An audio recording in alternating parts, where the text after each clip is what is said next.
Hello, beautiful people. Welcome back to our channel.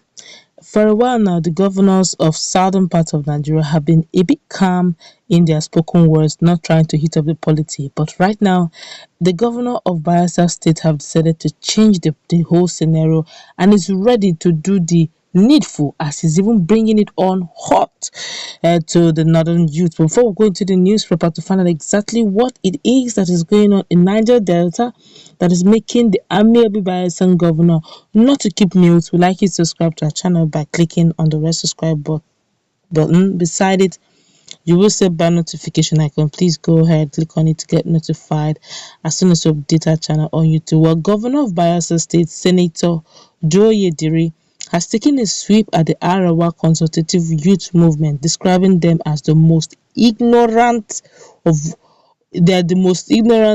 what is happening in the Niger Delta, for saying that he was over politicizing the Nembe oil spill. Diri, who was speaking as the guest of honor at the All Ijaw Summit, organized by Ijaw National Congress (INC) in Yenagoa, the Bayelsa State capital, weekend, averred that he will never play politics for the health and development of the people, but will continue to defend the territory and people who elected him as governor, no matter whose ox is being gored. The governor, who stressed that he is particularly vexed with the proportion of the Nembe oil spill, said he does not need to be a petroleum engineer to comment on the spill, and challenged environmental activists to come to Nembe to see the level of pollution and environmental degradation and damage done to the flora and fauna of the Ijaw people.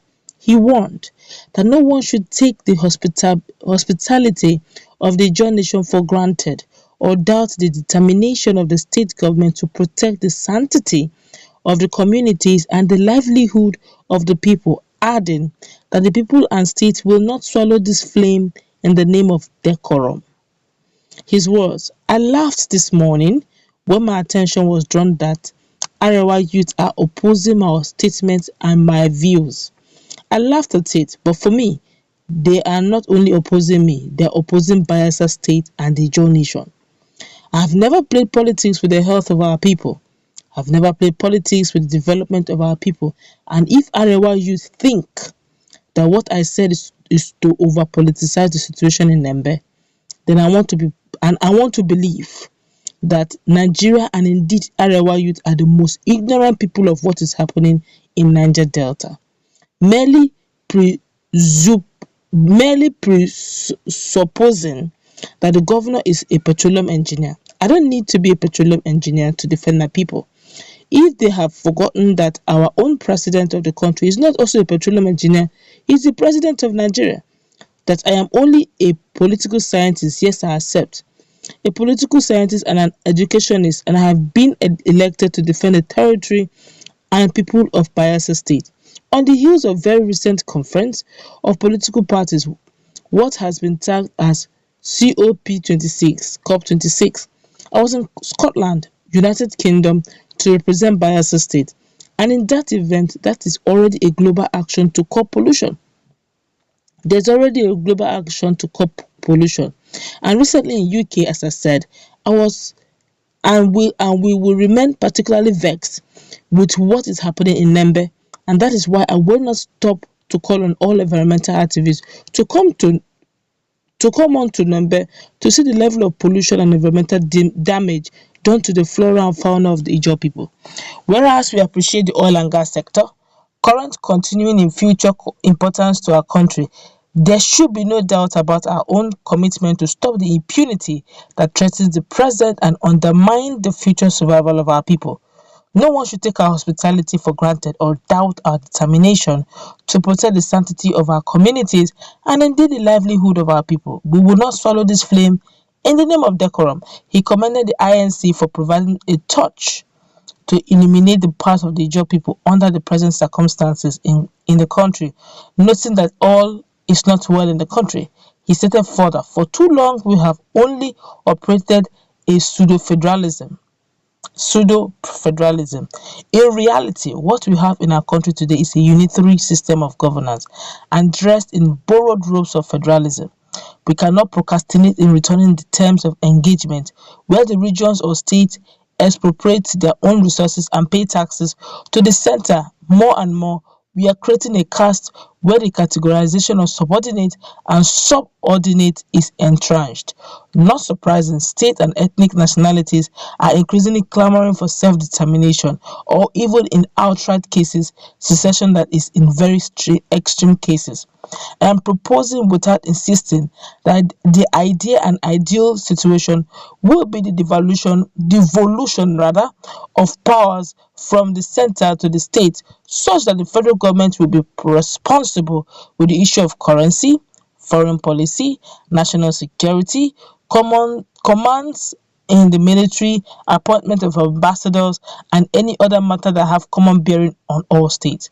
But I'm willing to abdicate my views if there is a superior collective council arising from this summit. In his welcome address, the president of INC, Professor Benjamin Okaba, said the cross-road Ijaws find themselves in Nigerian Federation is the most compelling reason confronting the convocation of the All Ijaw Summit with the theme The Nigerian State and Ijaw Question. He said the Ijaws need to agree on a common direction, adding that we need to evoke common understanding of our peculiarities and determine common panacea. The summit, which was chaired by HRM Justice F. Taba, retired, was attended by prominent Ijaw sons and daughters across the country. In a nutshell, he did not say it prominently, but he's saying, look, come on, let's not stop pretending this whole thing. These Arewa guys have been talking and now they think we'll keep quiet. But he now finally addresses, look, don't just sit in your comfort of your homes and assume that we're politicizing everything. Come to Nembe and see what is going on in Nembe and come back and tell the whole world what you saw. And it's even beckoning on environmental activists. Where are you? Where are you? Go down there now and see what is happening. See for yourself if it is right, judging the fact that the issue of pollution, it should be something of the thing of the past. Don't forget that the Ijaws need to also survive, because some of this oil that we're talking about, oil and gas, the majority of people who are enjoying it is not even the Ijaws. That the ones suffering is not even enjoying. So he's now saying, look, in as much as we are looking at national income or the revenue generated, we also would like to protect the lives, the livelihood, the flora and the fauna, that's the plants and animal in that environment. Because after this whole oil and gas issue, there will be a life after oil and gas, and the people of Ijaw need to live. And he's saying, look, this issue of secession, the only thing that can really help it, is when true devolution of power, when true federalism, not pseudo-federalism, but true federalism, and not unitary system of governance, but true federalism is practiced, where power will no longer rest on the center, but on the regions and the state. Do you agree with him? Let's meet in the comment section. What's your take on this? Do have a nice time.